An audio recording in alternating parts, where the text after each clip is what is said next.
Welcome to the Everyday Apostle, where ordinary lives meet extraordinary faith. Join our host, Kendall Peterson, as we explore how everyday men and women bring the gospel to life wherever they live, work, and play.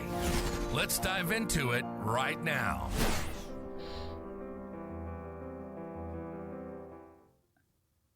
Hello and welcome to episode 17 of the Everyday Apostle podcast. My name is Kendall Peterson. I'm the host of this wonderful show. Thank you for tuning in. Thank you for listening. I get the joy of bringing inspiring stories of people who are actually trying to live their faith, bring Christ into the world, and live the Great Commission by spreading the gospel wherever they go. Such a joy to do that, and it's a pleasure to have you join the show. Today's episode is brought to you by the strategic consulting firm of Fugoid International. Did you know that success is not random? It actually follows a formula. Every successful organization does 7 things well. Now, Fugoid calls that the essential elements, and from strategy and growth to leadership and culture, we help both for-profit and nonprofit organizations achieve lasting success by mastering these core principles. If you're ready to align your business with purpose and to lead with impact, visit Fugoid.com. That's Fugoid, Fugoid.com to learn more. And as you can tell by the way I made that personal, that is my company. So please check it out. Now let's dive into today's show. Today on the Everyday Apostle, I'm excited to welcome a very, very special guest who I was blessed to meet through the young adult group at my church, St. Augustine Church and Catholic Student Center. My goodness, fumbled all over that. Here in Miami, Trish Vega, welcome to the show. Thanks, Kendall. Really glad to be here. Thank you for asking me. Oh, my goodness. I'm thrilled that you're here. So let me read your bio real quick so that we can do you justice. Trish is a passionate disciple whose journey has taken her from San Francisco to Miami. And she has dedicated nearly 8 years to full-time college campus ministry. Trish has a deep love for faith formation, particularly in the area of theology of the body, and she finds joy in uncovering the beauty of God's design in everyday life. Whether through her ministry, meaningful conversations over a good cup of coffee, or simply embracing the adventure that God continues to write for her, Trish lives with a contagious enthusiasm for her faith. I can't wait to dive into her story today, her experiences in campus ministry, and her insights on living boldly for Christ is exactly why I asked her to join me on the show. So, Trish, welcome to the show once again. Where do we get started with you? Let's go all the way back. Let's go back to San Francisco. Yeah, San Francisco. I grew up in a suburb outside of San Francisco with my parents who were Filipino immigrants, and they just loved California. So I loved it. I still love San Francisco. I think it taught me a great appreciation for natural beauty and so many cultures. There's so many places, people from all over the world, different foods that are there. And it taught me to really be curious about the world. So I loved growing up there with my family.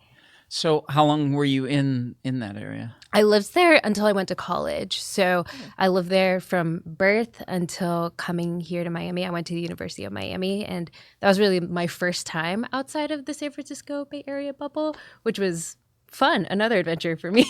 Right. Was it weird getting used to the water being on the other side of town? That was so strange. It was such a weird concept to me that the ocean could be warm. Oh, yeah. Definitely not warm in San Francisco. No. So obviously, in your bio, we talked about, how you devote your life to God in so many ways. Is that something that has been a part of you your entire growing up, or did that come later? Yeah, great question. I think for me, I'm really grateful that I grew up in an environment where I never doubted that God existed. My parents, I did come from a culturally Catholic background. However, it wasn't something very emphasized in growing up. I knew God existed, but I wasn't married to the idea of God in a Catholic sense. I think that's partly out of out of the culture of San Francisco, being surrounded by so many different spiritualities and learning about that. And then also just from my parents' approach to faith at the time wasn't very, it left a lot for interpretation. So it really wasn't until I came to the University of Miami and encountered St. Augustine's, our church, and the campus ministry there that I learned a lot more about Jesus and the Catholic faith. And it demystified a lot of things for me. And that's when I started making the decision in that direction. Okay. So when you were growing up, did you guys go to church? Did you try different things? Yeah, What was that like? we went to like Catholic churches growing up, but occasionally it was we went on Sundays unless we were in like Disneyland or I had like tournaments for sports or something. So we were I would say like in a sense culturally Catholic, but not actively devout, or it wasn't a personal thing. It was just like, oh, because we grew up doing it kind of thing. Pretty much like most people. Yeah, like a lot of Catholics. Yeah. So what was your childhood like? What did you mentioned sports? Were you a big sports person? Or? Well, I did. I was an artsy person / martial arts person. So I was very involved in the performing arts and in dance, singing, musical theater, all that stuff. And then I also did tournaments. I referred to were kung fu tournaments. My brother and I did a lot of martial arts growing up. But yeah, I was very much like passionate about like doing things. So that was very much, I think, the priority of my family when we, in the early years of how we spent our weekends and things. So it was fun, but also like, it was a different mindset than one that like prioritized faith. Sure. So, yeah. So here you are, you decide suddenly that you're going to go all the way across the country to University of Miami. Talk to me about that decision. So you get to that point in high school where you have to start applying to colleges. Right. And where did you apply? What were you thinking? Yeah, so much to my mother's chagrin, I chose the farthest place away from her. And it was really interesting going off of this value of like doing awesome creative things.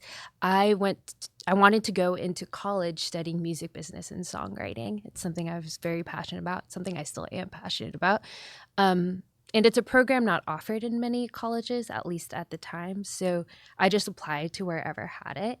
And Miami happened to have a program that I loved and gave me the best scholarship. And that's honestly how I ended up at the University of Miami. But looking back, I see that it was a providential thing because I didn't know that Miami had a beautiful campus ministry.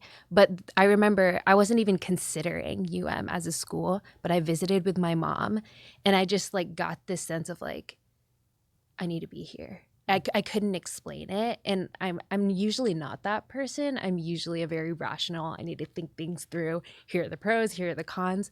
But both my mother and I, when we were walking around campus, we just had this sense of like, I just need to be here. And I really believe that was the Lord, like drawing me to come so that he could play things out later in my life. So. Sure. Then he can use your musical talents, which is how I first was introduced to you. So, all right. So you arrive in UM and you're going to set the world on fire by writing great music and doing all of that. Then what happened? Well, I went into not necessarily wanting to set the world on fire for the Lord. I went because I wanted to be a rock star. I wanted to be famous. I wanted to tour. I wanted to do all those things. But what really started to shift my trajectory was I met somebody from the campus ministry. And I talked to her for like maybe like 2 minutes at the club fair that happens. And I'm like, okay, I'll just sign up because whatever. And then I saw her like maybe a couple months later and she like looked into my eyes and said like, Trish, like she remembered my name, first of all, which was really striking to me. And then she just asked how I was doing, how I was getting used to college across the country. And I just registered that conversation as something different because she looked at me differently. And I could tell that she wanted to get to know me, not just because she wanted me to join her club. She just loved me. And I'm like, there's something about you that's different. And I don't know what it is. So I started to get to know her more. And she invited me to some things that the campus ministry was doing. And I realized they were all like that. And I'm like, why are you all so nice to me? And over time, I just got plugged into the community and learned, like, you love this way because of your faith. And I want to jump into that. So teach me more. So that really set a trajectory to helping me get involved in unraveling a lot of my misconceptions that I had about faith because of my, just my curiosity and not really having a lot of catechesis or learning. So it was, I'm so grateful for her and her reaching out to me. That's amazing. It's interesting that, that's very similar to what happened with me. Mm. It wasn't that, I heard the 10 Commandments and suddenly my life changed, right? It was, or, somebody handed me a Bible and I read it cover to cover. It was in the love that I felt that was so unique and so personal from guys that I met at a retreat. And the fact that I was at a retreat was bizarre in the first place, but there was just something different. And I think, over and over and over, you hear people talk about that, right? People who truly love the Lord and try the best they can to live that way, have a different way of interacting with people. Mm-hmm. Yeah, and totally. You mentioned earlier about theology of the body, and I think that's why I fell in love with this teaching from John Paul II that really focuses on like the theology of things that are human, that are experiential. And hearing your story, that aspect of your story, and looking at my life, like God comes to people in lots of different ways, but I think I've been so convicted time and time again of like God wants to reach into our human experience. He came to me in my desire and need for friendship, for someone to like see me when I was far from my family, for someone to walk with me in all the places that I had misconceptions that God was like distant or didn't care about like human emotions or human experiences or human feelings. And he's like, no, I'm actually in all of that. And I think her interaction was a gateway for me to discover that in deeper ways. And I'm like, oh, if this is God, who God really is, and if this is who the Catholic Church says who he really is, then I'm like, okay, maybe I should stick around and check this out. Yeah. And that's the unique thing about Christianity, right? Is we don't have to go off somewhere else to seek God. Yeah. He comes to us. Yeah. Where we are, in the way that we are, in the way that we need to hear him, in the way that we need to see him and experience him. And like when you get that discovery, it's profound. Yes, truly. Truly. So you're involved in the youth group and you still want to be a rock star, obviously, right? Because who doesn't want to be a rock star? So how does that progress through college for you? Yeah. So later on, I think it was my junior year of college, I was on that trajectory. I was in a band. I was touring. We were negotiating some contracts and things, and I was living the life. And I remember I was on tour in Nashville with some of my bandmates, and I remember there's this one night after a show, and I was like, I don't love this. I don't love this as much as I thought I would. And I was diving more deeply into my faith, learning more about it, and I'm realizing that I would go play shows at night, but then I would like leave my bandmates. I'm like, hey, you guys go party and celebrate. I'm going to go to bed so I can go to mass in the morning with the Dominicans. And I'm like, this is weird. Why? I'm living everything that I thought I would want. But now I don't want it as much anymore. And I want to be in prayer and like learn about God more. And I learned too, I loved having conversations with people about like getting to know their hearts and their desires, and sharing that there's hope for fulfillment of their desires in someone who wants to meet them there and fulfill it abundantly. And I loved those more. And I was like, oh my gosh, I think I found something that I love more than music. I still loved music. I still loved playing, but I'm like, I wasn't willing to sacrifice for it, whereas I could sense in myself, like, I'm willing to go the lengths to share with people what has been shared with me.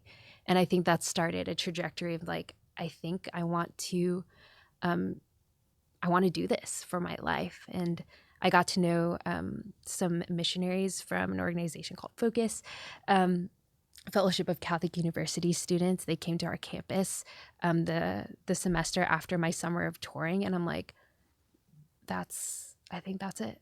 I think that's what I wanted to do, but I didn't know that I wanted to do. So it was kind of nuts.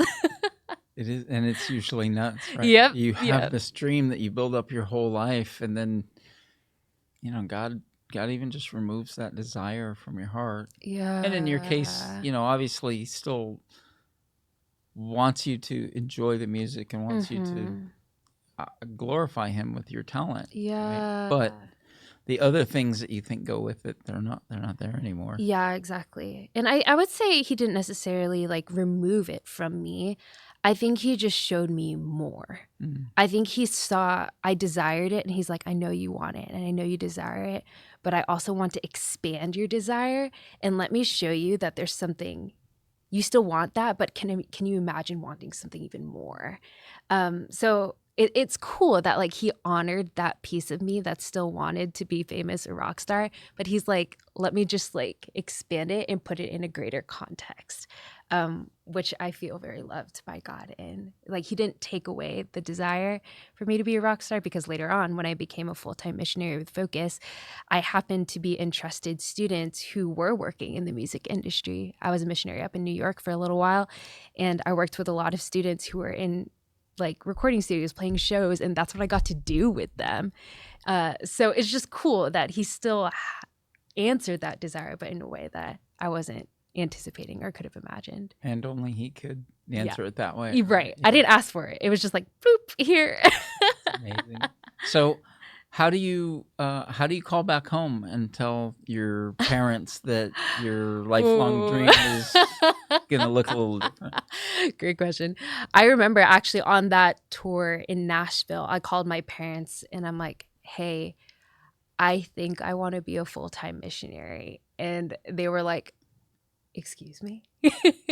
I'm so grateful for my parents. They have never forced me into a specific job, or they very much like, where your heart is where like, where like things will follow, where money will follow. But I think this was a bit much for them. They're like, we already took a risk on you going to music school. Now you want to give it all up and fundraise your salary for like Jesus? And I'm like, yeah. So at first I think it was a bit of a shock, but I let them sit with it. And God has been so good. He really just let them sit with it for a while. And then they came back to me like in conversations later, and they're like, okay, we'll support you. We're nervous, but we'll support you. If this is truly what like you feel called to do, then do it.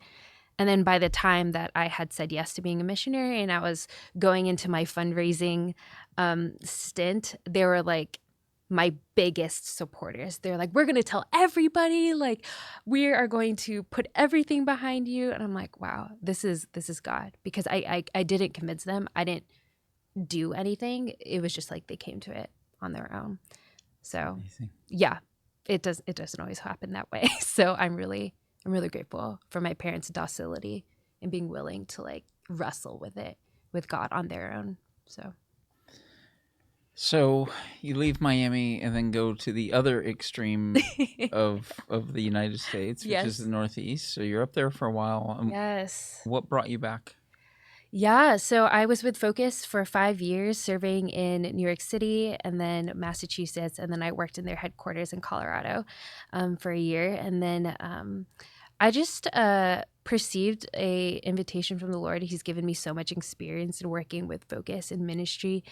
And but I had this desire to like, okay, like I want to continue serving the church in a way that is very specific to my love for formation and theology of the body.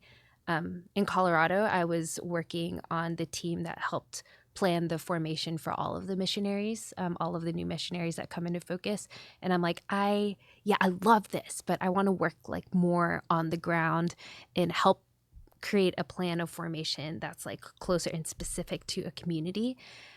And honestly, I didn't know what that was. I wasn't looking to leave Focus, but I asked 3 friends, like, hey, if you see, I could see myself living in Miami one day in the distant future. If you hear of an opportunity, let me know. One of those people was our friend Michelle, and she's like, call me. And I'm like, uh-oh. And then Michelle is the director of evangelization and campus ministry at St. Augustine's. And she's like, hey, basically, I was just talking to our pastor and we're looking to hire a campus minister and we want you. And I'm like, oh, okay, cool. So like, what are you thinking? In like a year or 2 or whatever? And she's like, oh, in like 4 months. And I'm like, oh.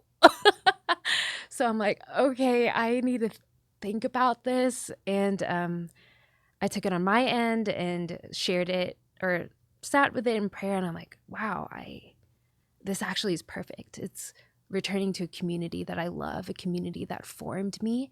And I think is very specific to the ways that the Lord is calling me to give and the ways that he's gifted me. And then I'm like, I think I want this, but here's all these last minute things I need to do. And like God does when he wants something to happen, he just made everything fall into place. And I'm like, well, this is clear. All the logistics were put into place when I wasn't expecting it to. I have no reason to say no. So I'll go. And I did. So how long have you been back now? I've been back for about 1.5 years now. Okay. Yes. And it's been incredible. It's been so incredible to see and to help contribute to a community that really that formed me, and to see what God has done in the interim of me not being here too, to see how he's retained his spirit of what I saw him doing here in terms of building up the church and building up his family of God. The spirit's the same, but I'm also seeing like, whoa, God has done so much, and I'm so lucky. I'm so blessed that he has given me the opportunity to continue to be a part of it because, he didn't have to. So, yeah, he didn't have to do that for me. So you have mentioned a couple of times, and it was also in your bio, theology of the body. Yeah. Now, I'm familiar with that, and I know many people are, but there's probably quite a few who are not. So can you give a brief overview of that and then lead into why do you think that's so important to you? Yeah. So theology of the body is really, it's a series of speeches that Pope John Paul II put together over a few years to talk about, to share about how God's design and the story of himself, theology, is written into our humanity, our bodies. So, and it's been compiled together in a teaching that is utterly stunning. And it really is the breaking open of the intimate marriage of what's human and what's divine.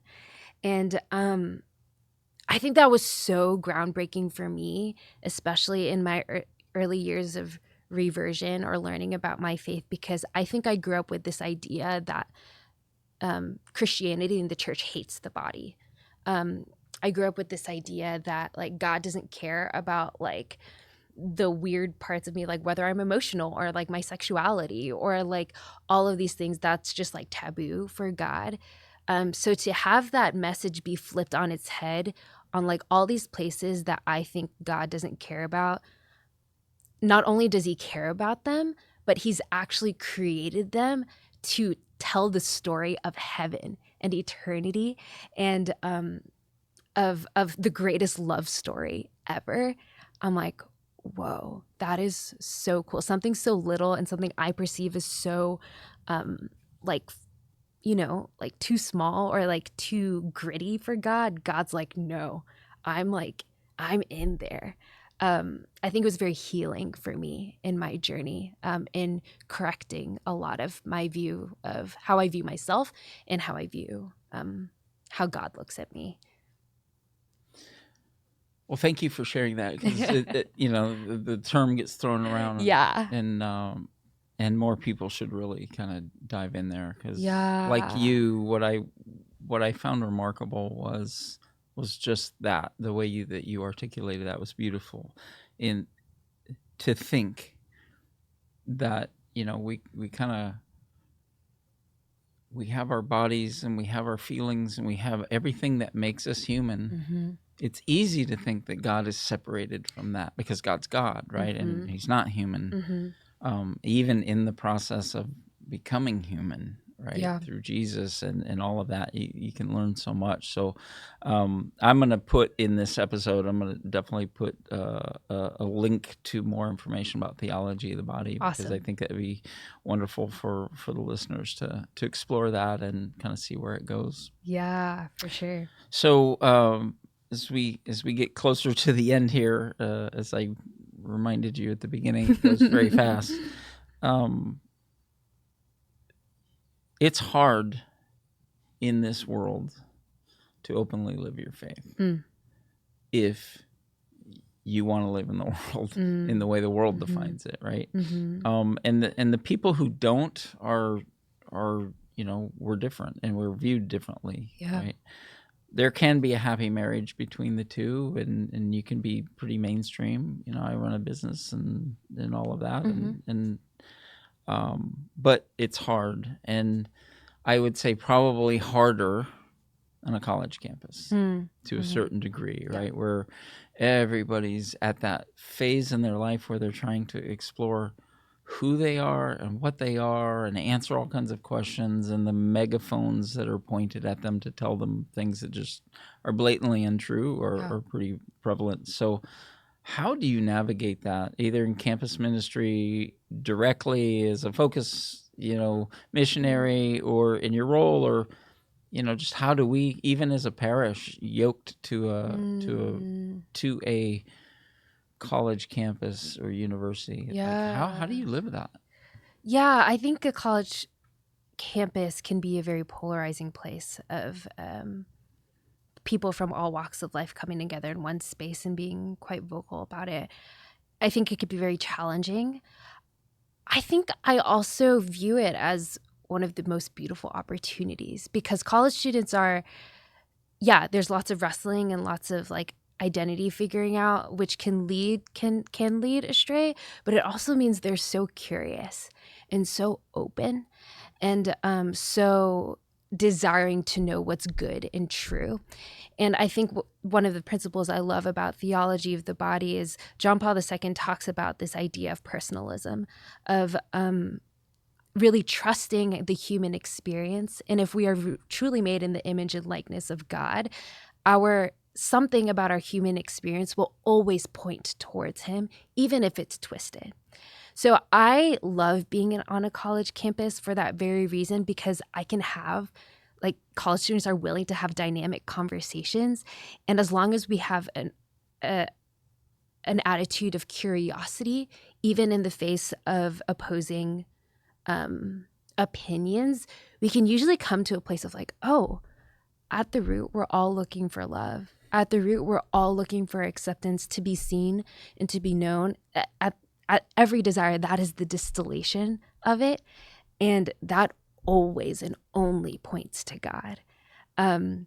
So I think as long as we can, as we are brave and curious enough, and I think that's what my students have modeled to me, and what I've learned is having the courage to enter into the messiness of it and be able to point at the root of whatever is being said, and being like, oh, we all just want to be loved. God's there. And then it's really awesome. And it's really awesome. Yeah. Wow. Thank you for articulating that. And we're at the end of our time, unfortunately, because I could probably go on for another hour easily and explore. Trish, thank you for sharing that and for sharing your personal story and all of that, and for the nice overview on theology of the body. So I'll definitely put links. So grateful to Trish, to all of my guests that I have, for people taking the time to have these conversations. Really really special to me. And for the messages I get of support, the people asking questions, the people who engage in this medium, which I never expected. I just want you guys to know that I'm very, very grateful for that. I do want to acknowledge our producer, Rachel, today, who's back with us. She's been, I thought she fired me, and she's been gone for a couple of weeks. So thank you, Rachel. A big shout out to Michael and Grant Miller for your support of this show. And for the rest of you, for the listeners, for the viewers, stay in prayer, stay true to your journey, and just know that God always loves you. Amen. Thanks for tuning in to The Everyday Apostle. Don't forget to like and subscribe on YouTube, on your favorite podcast outlet, and at our website at everydayapostle.com. Until next time, stay blessed.